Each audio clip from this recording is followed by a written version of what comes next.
அனைத்து 1ஆம் வகுப்பு முதல் 12ஆம் வகுப்பு வரை கற்பிக்கும் அனைத்து ஆசிரியர்களுக்கும் வணக்கம். ஸோ டீச்சர்ஸ் மறக்காமல் லைக் பண்ணி ஷேர் பண்ணிக்கோங்க. இப்போ என்ன வீடியோவில் பார்க்க போகிறோம்னா, கலை திருவிழா எமிஸில் 1 to 12க்கு இந்த பள்ளி அளவிலான போட்டிகள், தனிநபர் குழு, அப்புறம் குழு போட்டி எப்படி நம்ம அப்டேட் பண்ணுறது எமிஸில் அப்படின்றது தான் ஃபுல்லாக செக் பண்ண போகிறோம். அண்ட் தென் டீச்சர்ஸுக்கு 1 to 12க்கு நோட்ஸ் ஆஃப் லெசன்ஸும் கொடுத்துக்கிட்டு இருக்கோம். நீங்கள் கனிமேக் நோட்ஸ் ஆஃப் லெசன் போட்டாலும் அப்டேட் பண்ணிக்கலாம். டிஸ்கிரிப்ஷனில் லிங்க் தரேன், செக் பண்ணிக்கோங்க. ஓகேங்களா? டிஸ்கிரிப்ஷன் டீச்சர்ஸ் குரூப் இருக்கு, ஜாயின் பண்ணிக்கோங்க. எல்லாமே நம்ம இம்பார்ட்டன்ட் கொஸ்டின்ஸ்லேருந்து எல்லாம் ஷேர் பண்ணிட்டு இருக்கோம். நீங்களும் சப்ஸ்கிரைப் பண்ணி வச்சுக்கலாம். இந்த மாதிரி எம்இஸ் டீடைல்ஸ் நம்ம அப்டேட் பண்ணிடலாம். இது மாதிரி நீங்கள் கூகுளில் போயிட்டு டிஎன்எம்இஸ் அப்படின்னு நீங்கள் அப்டேட் பண்ணி உங்களுக்கு யூசர் நேம் பாஸ்வேர்டு கொடுத்துக்கோங்க. கொடுத்துட்டு இதை நீங்கள் கிளிக் பண்ணிங்கன்னா அந்த மாதிரி உங்களுக்கு ஓப்பன் ஆயிரும். இதில் ஸ்கூல்ஸ் அப்படின்றதுல நீங்கள் கொடுத்துக்கோங்க.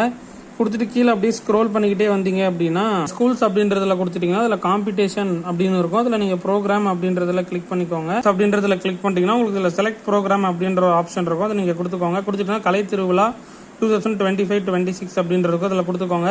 இதில் நீங்கள் எந்த கிளாஸ் ஹேண்டில் பண்ணுறீங்களோ அந்த கொடுத்துக்கோங்க. 1 to 2, 3 to 5, 6 to 8, 9th to 10th, 11th to 12th அந்த மாதிரி நீங்கள் கொடுத்துக்கலாம்.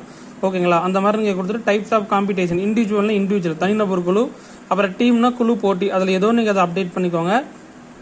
கொடுத்துட்டு இண்டிவிஜுவல் அப்படின்னா என்னென்ன இருக்குது அப்படின்றத செக் பண்ணிக்கோங்க. இதில் உங்கள் இதில் நீங்கள் என்ன கொடுத்துருக்கீங்களோ அதை அப்டேட் பண்ணிவிட்டு டைப்ஸ் ஆஃப் ஈவெண்ட் என்னென்ன அப்டேட் பண்ணுறீங்க அப்படின்றத கொடுத்துக்கோங்க. கொடுத்துட்டு இதில் நீங்கள் எல்லாமே செக் பண்ணிக்கலாம். செக் பண்ணிவிட்டு ஆட் பார்ட்டிசிபென்ட் அப்படின்னு நீங்கள் கொடுத்துக்கோங்க. கொடுத்துட்டீங்க அப்படின்னா கீழே உங்களோட பார்ட்டிசிபேட்டோட லிஸ்ட் வரும். அதில் அப்டேட் பண்ணிட்டீங்க அப்படின்னா உங்களுக்கு நீட்டாகவே அப்டேட் ஆயிரும். அப்டேட் பண்ணிட்டு வியூ பார்ட்டிசிபென்ட் கொடுத்துட்டீங்கன்னா நீங்கள் அப்டேட் பண்ண பார்ட்டிசிபேட் எல்லாமே உங்களுக்கு ஓப்பன் ஆயிரும். இந்த மாதிரி தான் உங்களோட ஸ்டாண்டர்ட் வைசஸ் என்னென்ன வேணுமோ நீங்கள் கரெக்டாக அந்த மாதிரி நீங்கள் கொடுத்துக்கலாம். ஸோ இண்டிவிஜுவலும் கொடுத்துக்கலாம். அண்ட் தென் டீம் மெம்பர்ஸுக்கு தகுந்த மாதிரி என்னென்ன கேமிங் இருக்கோ ஈவென்ட் கேட்டகரிஸில் கொடுத்துட்டு நீங்கள் சப்மிட் பண்ணிக்கலாம். அவ்வளோ உங்கள் குரூப்ஸ் எல்லாத்துக்கும் ஷேர் பண்ணிக்கோங்க. டீச்சர்ஸுக்கு ஷேர் பண்ணிக்கோங்க. ரொம்ப யூஸ்ஃபுல்லாக இருக்கும். தேங்க்யூ. மீண்டும் அடுத்த வீடியோவில் சந்திப்போம்.